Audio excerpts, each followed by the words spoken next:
한국을 공식 방문 중인 이스라엘 레우벤 리블린 대통령이 여의도 순복음교회를 방문했습니다. 리블린 대통령은 이스라엘과 한반도 평화를 위한 특별 기도회에 참석해 하나님께서 은혜와 평안을 주시길 기원했습니다. 선한 이웃, 오늘은 지역 주민들과 함께 자녀 교육을 위한 협동조합 설립을 추진하는 등 마을 공동체 만들기에 힘쓰고 있는 김용현 목사를 만나봅니다.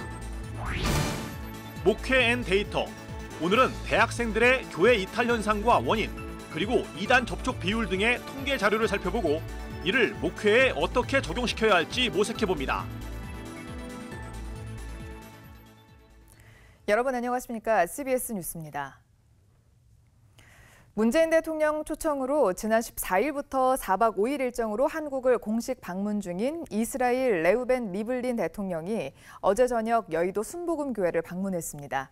리블린 대통령은 이스라엘과 한반도 평화를 위한 특별 기도회에 참석해 하나님께서 은혜와 평안을 주시길 축복한다고 말하고 양국의 평화를 기원했습니다. 조혜진 기자입니다. 여의도 순복음교회가 개최한 이스라엘과 한반도 평화를 위한 특별 기도회. 여의도 순복음교회 이영훈 목사의 소개를 받은 리블린 대통령이 예배당에 들어서자 성도들은 일제히 일어나 박수를 보냅니다. 성도들을 향해 손을 흔들며 화답한 리블린 대통령은 단상에 오르기 전 잠시 기도를 드렸습니다. 유대교 신앙을 가진 이스라엘 대통령이 국내 개신교회를 방문하기는 이번이 처음.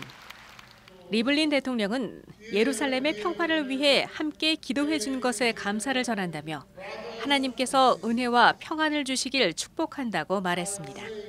특히 이스라엘과 대한민국의 사이가 가까워지도록 돕는 가교 역할을 하겠다고 덧붙였습니다. אני מחכה בציפייה לשיתופי פעולה בינינו, לבניית עוד ועוד קשרים בין מדינת ישראל לרפובליקה של קוריאה ובין העם היהודי לעם הקוריאני. 이영훈 목사는 환영 인사에서 신앙은 이스라엘의 위대한 영적 유산으로 71년 전 이스라엘의 독립은 하나님의 주권적 역사였다고 말했습니다. 이 목사는 예루살렘의 평화를 위해 기도할 때 전 세계 유일한 분단 국가인 한국의 통일과 평화를 위해 함께 기도해 주길 바란다고 덧붙였습니다. 많은 한국 기독교인들이 이스라엘을 사랑하고 있으며 예루살렘의 평화를 위해 기도하고 있습니다. 예루살렘의 평화를 위해 기도하실 때 대한민국의 통일과 한반도의 평화를 위해 함께 기도해 주시기 바랍니다. 리블린 대통령의 여의도 순복음교회 방문은 이영훈 목사가 2017년부터 3년째 예루살렘 조찬기도회에 참석해 설교와 기도회를 인도해 온 것에 대한 답례로 이뤄졌습니다. 이영훈 목사는 지난달 예루살렘에서 열린 조찬기도회에서 이스라엘을 회복하신 하나님께서 한반도의 상황도 바꿔주시길 소망하며 양국의 평화를 위해 기도하자고 제안한 바 있습니다. 한편 기도회에는 이스라엘 리블린 대통령 수행단과 정세균 전 국회의장, 기독교계 관계자와 여의도 순복음교회 성도 등 6천여 명이 참석했습니다. CBS 뉴스 조혜진입니다.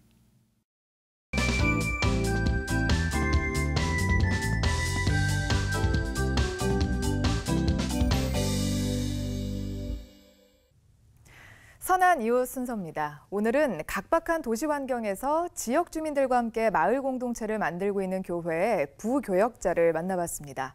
공동육아를 위해 모인 주민들에게 교회 공간을 열어준 것이 계기가 돼서 지금은 자녀 교육을 위한 사회적 협동조합 설립을 추진하고 있습니다. 최경배 기자가 소개해드립니다. 서울 신당동에 위치한 문화교회는 어린 자녀를 둔 지역사회 엄마들에게 모임 공간을 제공하고 있습니다. 엄마들의 작은 모임이 모임 장소를 찾고 있다는 소식을 접하고 흔쾌히 교회 공간을 열어준 것입니다. 교회에서 너무 선뜻 저희한테 와서 쓰세요라고 해주셨고 처음에 이제 유치부실에서 시작을 저희가 했는데 저희는 되게 감사하게 받았죠. 젊은 엄마들이 모임을 위해 교회를 드나들다 보니 자연스레 평소 교회가 해오던 물놀이터 등 육아맘을 지원하는 일들과 이어졌습니다. 교육관 공사로 물놀이터를 열 수 없게 된 지난해에는 엄마들이 나서 적당한 공간을 찾아 물놀이터를 열었고 플립마켓과 가을 소풍 등 육아맘을 위한 여러 활동을 교회와 엄마들이 함께 펼쳐오고 있습니다. 교회에서도 사실 이렇게 많이 도운 건 아니지만 함께 이렇게 하면서 서로 느끼는 바가 생겼던 것 같아요. 그러니까 지역을 위해서 함께 다른 사람을 돌봐주는 게 굉장히 좋은 거구나라는 것을 서로 많이 확인하면서 유가맘 모임에 교회 공간을 제공하자고 처음 제안하고 이후에도 교회와 지역사회를 잇는 사역을 맡고 있는 김용현 목사는 많은 부모들이 다른 집 아이들을 생각하지 못하고 있는 것을 보고 안타까웠다고 말합니다. 내 자녀만 바라보지 않고 이웃의 자녀들도 함께 품는 마음이 모아질 때 모두가 행복할 수 있다는 게 김 목사의 생각입니다. 이 지역에 있는 모든 아이들이 어느 정도 교육의 질이 같이 올라간다면 결국에는 내 아이가 또 같이 행복할 수 있거든요. 그리고 그것이 바로 또 이웃사랑, 또 하나님께서 말씀하시는 복음이라고 생각을 하고요. 교회 공간에서 모임을 갖고 있는 엄마들도 김 목사와 비슷한 생각입니다. 소수의 작은 모임으로 출발했지만 지역 공동체에 대한 인식이 생겨나면서 육아 모임 또한 점차 자라나고 있습니다. 이 마을의 주민이고 엄마들이라면 정말 이런 마음으로 다 같이 아이를 키웠으면 좋겠다. 내가 좀 더 한 걸음 더 나가가면 그 엄마들이 좀 더 가까이 다가올 수 있지 않을까 이런 생각으로 혼자서는 못했던 것 같아요. 함께 있으니까 그 생각을 공유할 수 있었던 것 같아요. 이웃과 지역사회를 생각하는 교회와 엄마들의 마음은 시간이 지나면서 보다 구체화돼 자녀 교육을 위한 사회적 협동조합 설립 추진으로 이어졌습니다. 어머님들이 직접 배워서 우리 아이 혹은 옆에 있는 아이들을 가르치고 그러다 보면은 자연스럽게 지역에 있는 아이들을 또 생각할 수 있게 될 것이고 지역 활동을 하면서 본인의 어떤 꿈도 찾아갈 수 있는 기회도 될 수 있을 것 같고요. 김용현 목사는 복음을 교리적으로 가르치기보다 함께 실천함으로써 하나님의 사랑을 느끼는 경험을 나누고 싶었다면서 지역사회를 섬기는 작은 노력을 통해 하나님의 사랑이 전해지길 바란다고 말했습니다. 교회에서 말하는 그 복음이라는 게 참 가치 있는 것 같아라는 생각을 가진다고 하면은 그거는 큰 틀에서 선교가 아닐까 생각이 들고 실제로 그런 마음으로 교회를 찾아오시는 분들도 계세요. 그래서 참 감사하죠. 각박한 도시 속에서 마을 공동체를 세우고자 하는 작은 노력이 이웃을 생각하는 따뜻한 마음을 키우고 있습니다. CBS 뉴스 최경배입니다. 국제구호기구 월드비전이 국내 저소득 미혼모와 위기 과정을 돕기 위한 모금을 시작합니다. 월드비전은 오는 10월 14일까지 디지털 모금 캠페인을 벌이며 모금액은 저소득 미혼모 가정이 육아용품을 구입하도록 지원합니다. 인구보건복지협회가 2018년 발표한 자료에 따르면 미혼모가 양육에서 가장 어려움을 느끼는 부분은 재정적 어려움이며 10명 중 6명은 근로소득이 없는 것으로 나타났습니다. 후원은 월드비전 홈페이지와 포털 사이트 광고 배너 클릭 등을 통해 참여할 수 있습니다. 소외 이웃들을 위해 무료 급식을 해온 다일 공동체가 바퍼 재건축을 위한 온라인 서명운동을 시작했습니다. 온라인 서명운동은 다일 공동체 공식 홈페이지를 통해 진행되고 있습니다. 다일 공동체의 최일도 목사는 재건축하는 바퍼는 무료 급식뿐 아니라 지역 주민들이 이용할 수 있는 시설로 변화시키겠다고 밝혔습니다. 현재 다일 측은 바퍼 재건축 모금 운동을 통해 모금 목표액 30억 원 가운데 9억 원을 모금했습니다.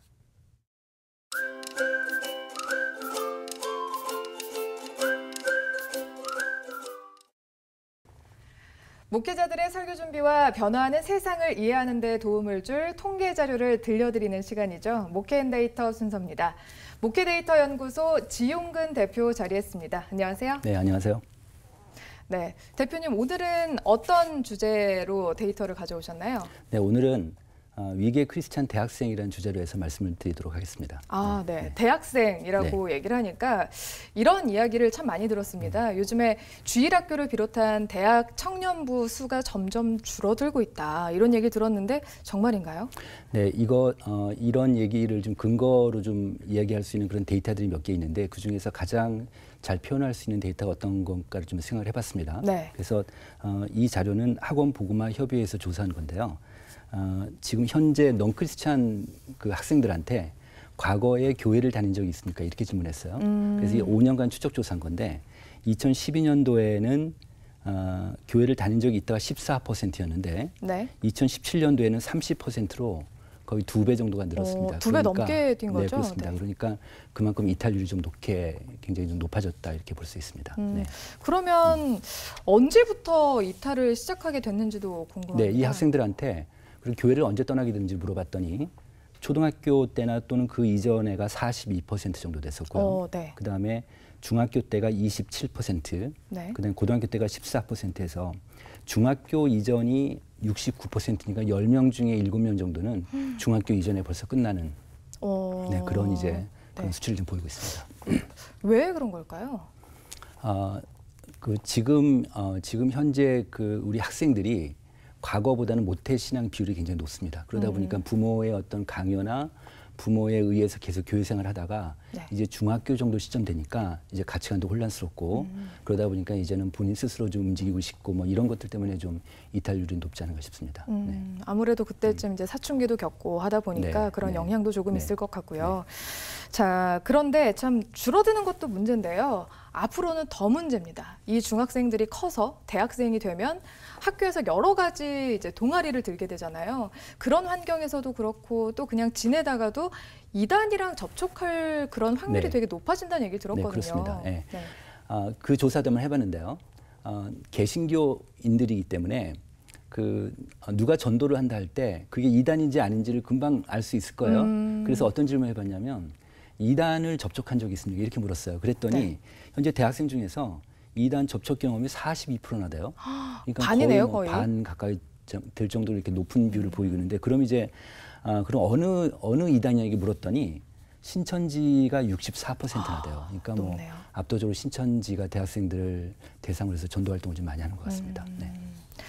네, 자 그러면 오늘 이 대학생까지 그러니까 학창 시절에 많은 우리 크리스찬들이 이탈을 한다 이런 얘기를 나눠봤는데요. 그러면 목회자들이 이런 통계 자료를 어떻게 목회 데이터로 이용을 할 수 있을지 또 네. 궁금합니다. 좀 전에 말씀드린 대로 지금 넌크리스찬들이 지금 과거에 교회를 다닌 친구들이 교회를 떠난 시점이 초등학교 또는 중학교인데 생각보다는 고등학교 비율이 중학교보다는 적어요. 그 이유는 뭐냐면 오히려 어떻게 보면은 고등학교 때가 입시 때문에 더 많이 빠질 것 같은데 그렇지는 않거든요. 그러게요. 그러니까 네. 그런 측면에서 본다면 중학교 때 잡지 않으면 어렵다.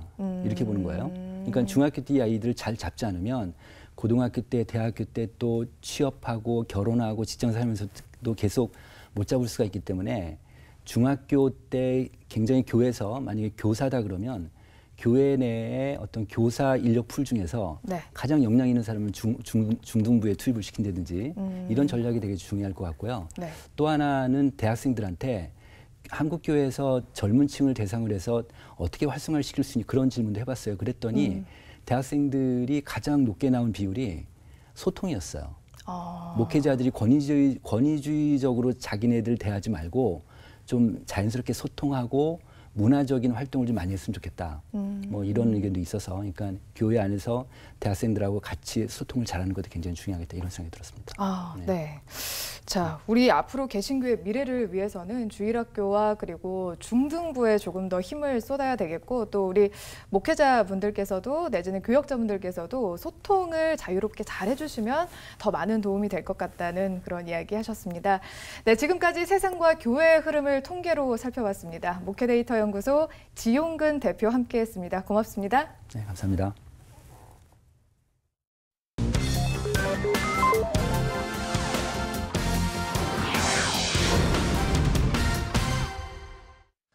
이어서 간추린 지역 교계 소식입니다.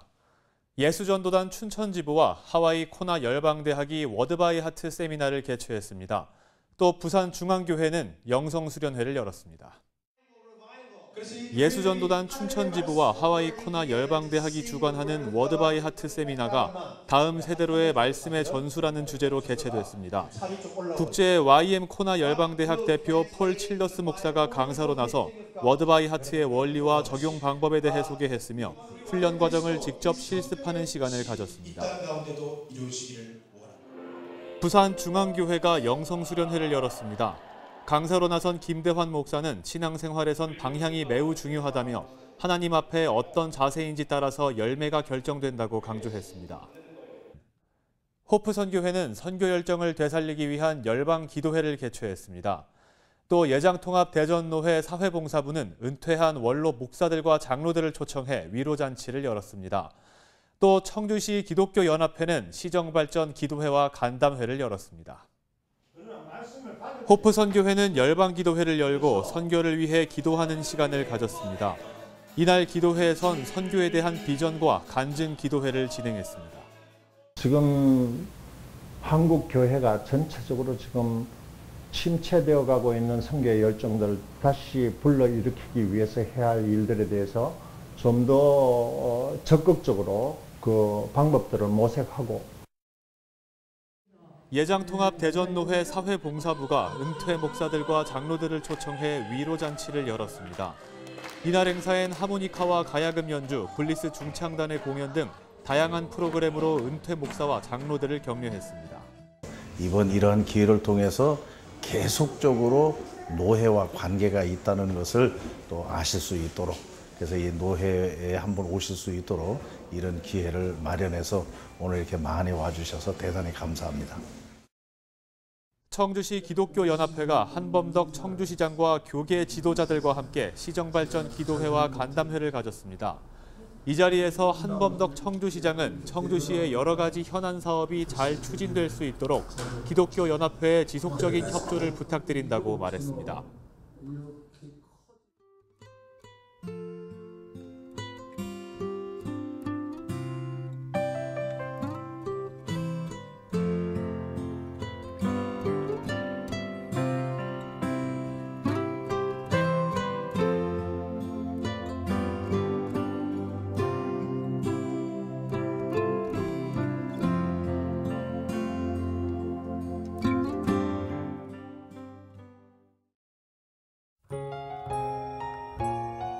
날씨입니다. 내일은 전국이 흐린 가운데 남부지방에 장맛비가 내리겠고 중부지방엔 밤사이 비가 오는 곳이 있겠습니다.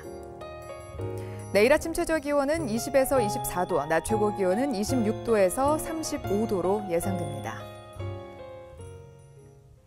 이상으로 뉴스를 마칩니다. 시청해주신 여러분 고맙습니다.